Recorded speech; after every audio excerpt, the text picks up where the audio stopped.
Une éruption solaire de forte intensité, une super éjection de masse coronale, a touché la Terre à 5h07 du matin en plein hiver.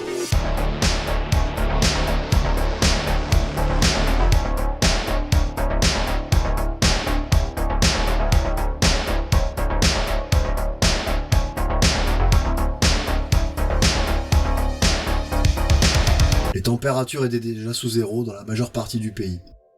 Tout équipement électronique, électrique, avait instantanément grillé, irrémédiablement détruit. La France, affaiblie par une situation socio-politique précaire, s'enfonçait dans le chaos et la barbarie. Le soleil venait de remettre les pendules de l'histoire à zéro. S'éveillant sur cette nouvelle réalité, les Français dans leur grande majorité étaient en proie à la sidération. Il n'y avait plus un seul moyen d'information, eux qui étaient habitués à la surinformation. La publicité, les affichages lumineux, tous ces moyens que la société moderne déployait pour que le peuple consomme toujours plus, tout cela n'existait plus. Le peuple, sevré, commençait à s'agiter comme un drogué qui n'avait pas eu sa dose. Les affres du manque en saisissaient déjà certains. Un cauchemar pour beaucoup, coupé des médias, en proie à une étrange solitude. Tous les débats sociétaux dont le peuple était abreuvé, tout cela ne valait plus rien. Mais le mal qu'ils avaient causé lui restait.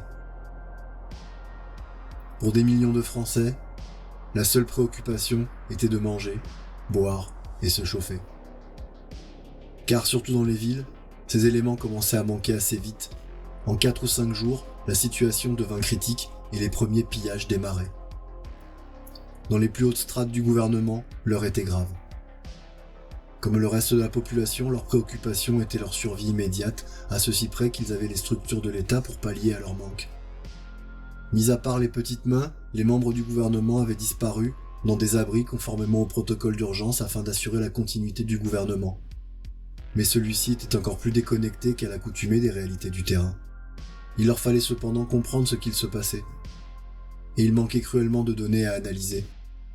Les premières hypothèses étaient qu'une détonation d'un engin nucléaire en altitude causant un dégagement de particules électromagnétiques qui avait eu pour effet de griller les appareils électriques.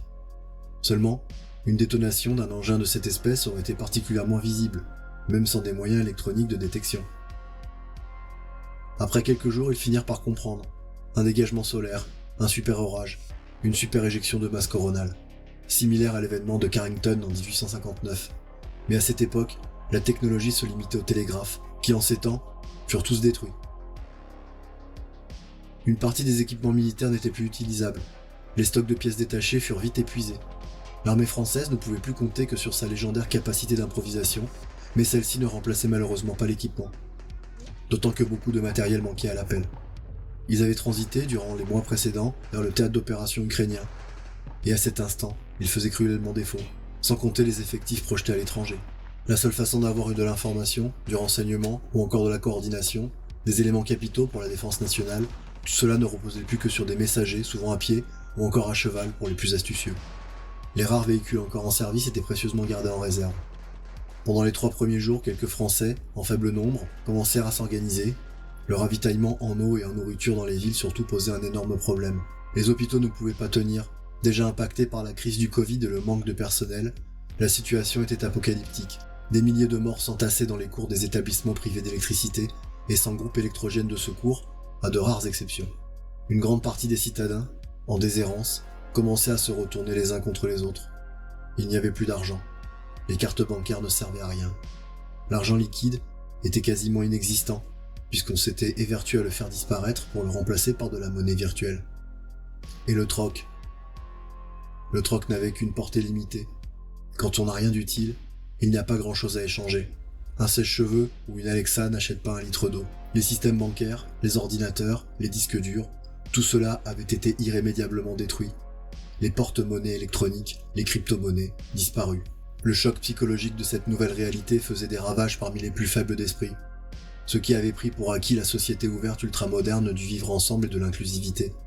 Ceux qui ne vivaient que pour et par la matière uniquement furent les plus impactés. La futilité de leur vie leur sautait littéralement à la gorge pour les saigner à mort. La population, habituée à obéir aux médias, ne savait plus vers qui se tourner. On ne leur disait plus quoi faire, ni quoi penser du reste. Ils étaient dans un état de sidération quasi catatonique.